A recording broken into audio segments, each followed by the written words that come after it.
Arthur loves working on the island of Sodor. He is new to the railway and is still learning his way around. One morning, he discovered the fishing village. The sun made the water sparkle, and the seagulls called across the harbor. This was Arthur's favorite place. That evening, Sir Topham Hatt came to the sheds. "There's going to be a new line to the fishing village. I have to decide which engine shall run it." He paused impressively. Thomas and Percy looked away. They had enough work to do. Arthur hoped he would be chosen. "Thomas, you will work on the new line." "Yes, sir," said Thomas, but he really didn't like the smell of fish. Arthur was disappointed. Sir Topham Hatt sent him to haul coal to the steelworks. That evening, Thomas was at the washdown when Arthur puffed in. "Do I smell a fishy engine?" he teased. "Yes," huffed Thomas. "Silly fish, smelly new line." Arthur wished he could go to the fishing village instead of the steelworks. He'd be much happier than Thomas.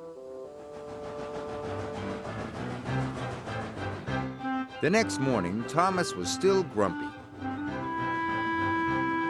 The fishermen had caught lots of fish. "Hurry up," said Thomas. "I'm a busy engine." "And a fussy one, too," said the fisherman. "Just enjoy the fresh, salty smell of the fish." "P.U.," puffed Thomas. Thomas steamed as fast as he could along the line. But there was trouble ahead. Some faulty points sent his freight cars one way and Thomas onto the old pier rail. Whoa! The troublesome trucks were delighted. "He's falling in the water." Luckily, Thomas wasn't hurt, and the fish freight car stayed on the tracks. When Sir Topham Hatt heard the news, he checked his timetable. "Arthur is the nearest engine. I'll send him right away." It was a hot day. The ice that was keeping the fish cold started to melt. "I hope someone comes quickly," moaned Thomas. "That fish will spoil soon." Arthur was surprised to see Thomas in the tidal pool. "Are you all right, Thomas?" "No, but I'll be much better when you take these fish away." "The breakdown van will be here soon," called Arthur's driver.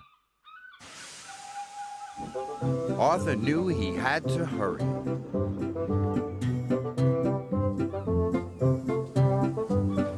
He raced along the line to the docks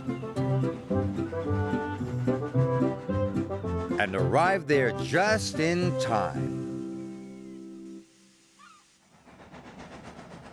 Later, Arthur went to see Thomas at the fitter's yard. "Thank you for helping me," said Thomas. "Thank you," said Arthur. "I wish I had the fishing village line all the time."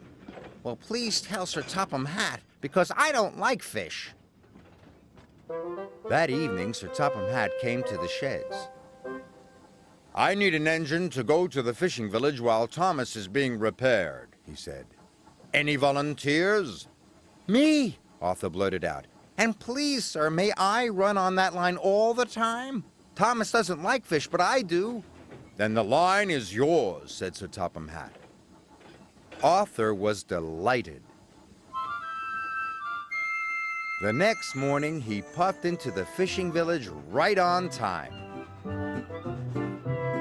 The smell of fish was everywhere, but he was sure he had the most beautiful line on the island of Sodor.